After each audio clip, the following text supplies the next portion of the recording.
We go to our primetime news special report now. A COVID-19 survivor opens up about his ordeal after contracting the virus.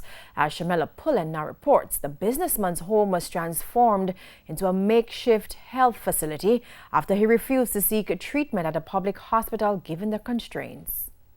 Good job. Breathe in and breathe out. It all started with the loss of smell and taste. August 25 to be exact.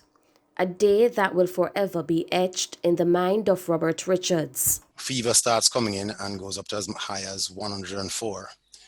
The vomiting starts, the diarrhea starts to come in. But it is still not a panic as yet because my oxygen levels were still okay. At about late afternoon, when using the oximeter, my oxygen levels now drop below 90. Drops to about 87. This is now critical.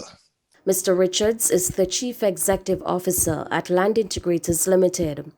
His business takes him into schools where he has been setting up internet services for the new academic year.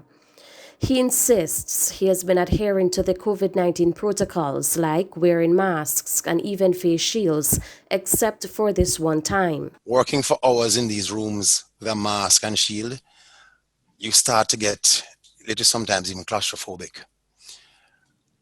So there are times that I took the mask off fully and had it off for probably periods of time for probably up to 2 hours.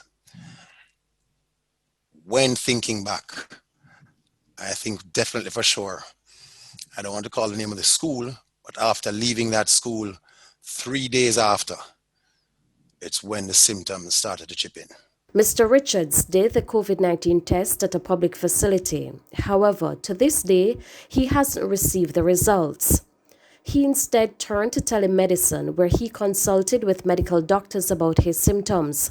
He refused the referrals for hospitalization and opted to remain home and self-treat. Equipment that I had to get was spirometer, the oximeter, pulse machine, and oxygen generators. I literally set up a isolated room at my home, like a hospital. From there now, it was the human resource side that had to chip in.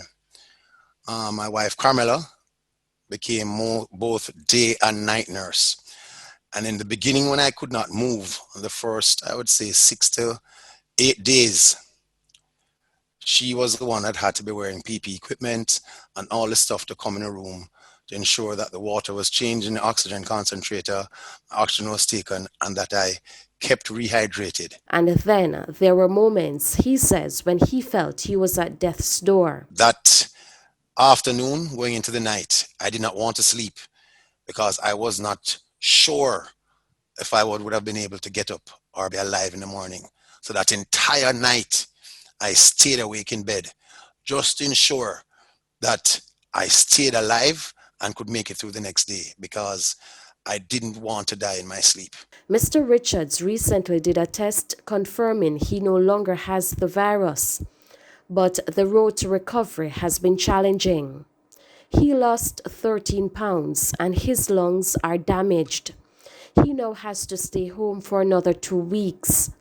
Mr. Richards is making an appeal to persons who continue to flout the COVID-19 measures.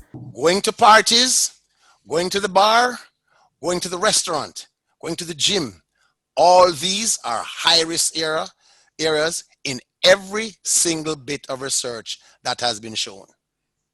It is your life that you're putting at risk. If you're a parent and you have a child and you're taking that risk, irresponsible, a full no-no. So again, mask, shield, social distance. And if you don't have to, tan your yard. Shamela Pullen, TVJ News.